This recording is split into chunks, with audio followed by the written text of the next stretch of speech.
बहू का नेग। शीना को उसके ससुराल वालों ने एक शादी में पसंद कर लिया था। अरे, वो लड़की तो बड़ी प्यारी है। मेरे बेटे अमन के लिए बात चलाओ ना। बस फिर क्या था, किसी रिश्तेदार के दखल से दोनों की शादी हो जाती है। लेकिन शीना की सास पारुल और उसकी देवरानी आसपास ही रहते थे।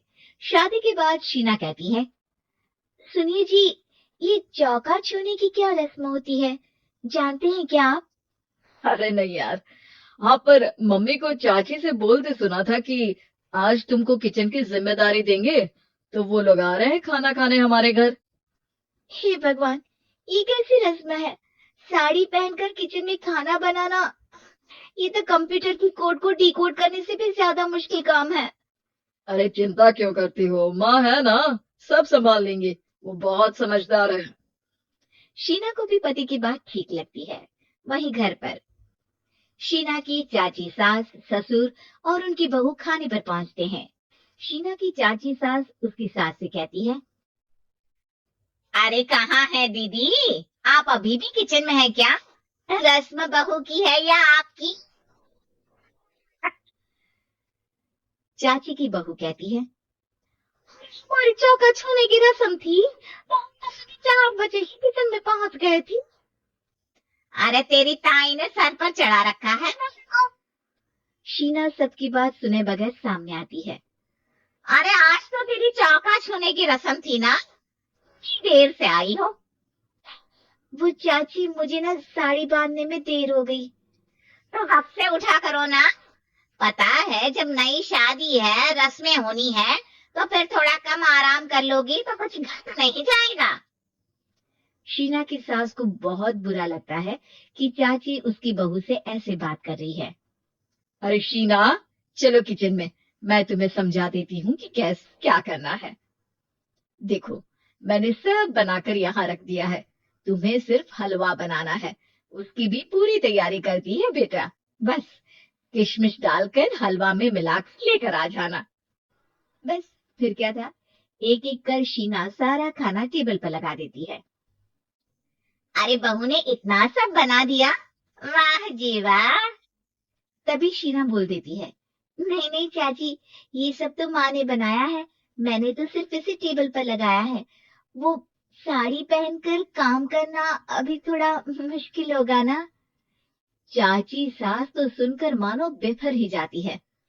क्या बात हुई दीदी, मैं जब शादी कर कर आई थी तो आप बड़ी थी, पर किचन में न आप आई और न माँ जी। हाँ, क्योंकि उस वक्त मैं बहू थी और मुझे सास के हिसाब से काम करना था। लेकिन अब मैं सास हूं तो मैं बहू को वैसे ही बनाऊंगी ना, जैसा कभी मैं बनना चाहती थी। खैर, चाची सास खाना खाकर वहां से चली जाती है। कुछ दिनों बाद, अरे शीना, ये क्या पहन रखा है?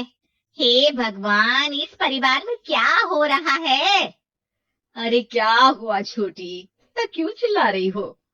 इसने पहना क्या है? अरे दीदी, क्यों इतनी छूट दे रही हो? शीना जो कि सलवार सूट पहने खड़ी थी, चाची के गुस्से को देखते ही अंदर चली जाती है। देख छोटी, हम दोनों को आज की बहुओं से तुलना नहीं करनी चाहिए। वो दौर अलग था, आज का वक्त अलग है। देखिए दीदी, ये तो परंपरा है, हमारी सास ने हमें दी और आगे हमें अपनी बहुओं को देना है। क्या लगा रखा है आपने? आप तो पूरी संस्कृति ही खराब कर रही हैं। ये बोलकर चाची सास वहां से चली जाती है। शीना की सास चाची की बात से परेशान होकर रोने लगती है। तभी उसका पति वहां आ जाता है।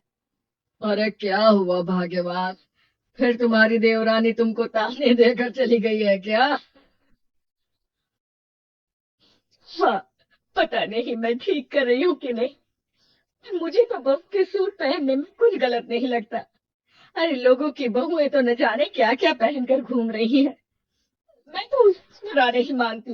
ये क्या मेरी गलती है? अरे नहीं, बिल्कुल नहीं। अपने किए फैसले का सम्मान करो।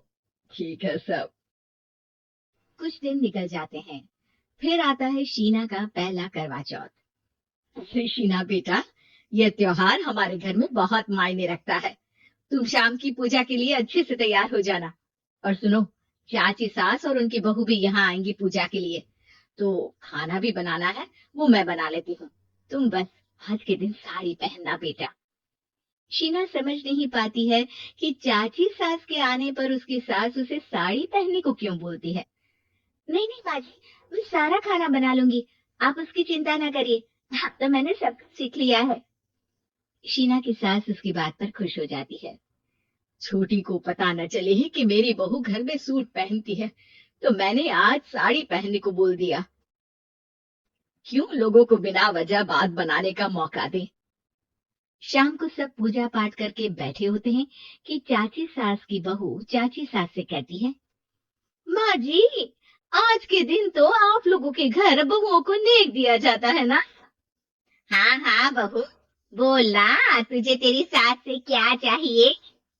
हाँ शीना बेटा, तू भी बता दे कि तुझे क्या चाहिए। मम्मी जी, मुझे कबूरानी हार चाहिए जो आपने अभी पहना है। चाची सास थोड़ा हिचकिचाते हुए कहती है, हाँ हाँ हाँ ले लेना, तेरा ही तो है। तुझे कौन सा हार चाहिए बहू। माँ जी, मुझे नेक में आपसे परमिशन चाहिए कि आप मुझे नौकरी की इजाजत दे।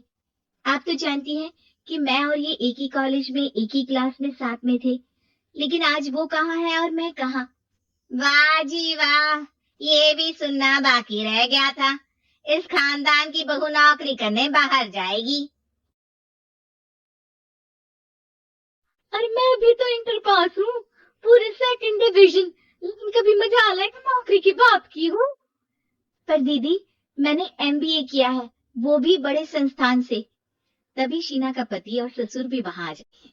देखो बेटा, मैं वही सोच रहा था कि तुम नौकरी करने के लिए क्यों नहीं बोल रही हो। मुझे लगा शायद तुम नौकरी करना नहीं चाहती हो। नहीं पापा, वो तो हमेशा से ही कुछ नाम कमाना चाहती है। अपने माता पिता को भी इसने कहा था कि वो आप लोगों को अपनी तरह से समझ लेगी। सास को शांत देकर शीना कहती है, मम्मी जी, मैं वादा करती हूँ, घर का सारा काम करके ही ऑफिस जाऊंगी। खाना पीना किसी भी चीज के लिए घर वालों को परेशानी नहीं होने दूंगी।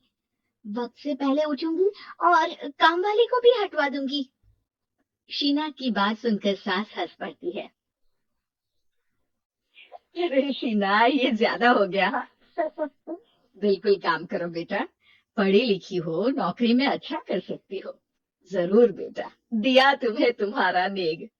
हाँ, पुरानी परंपरा जरूरी नहीं कि अच्छी ही हो, कभी कभी बदलाव लाना भी जरूरी होता है, जिसे देर से ही सही लेकिन समाज अपना ही लेता है।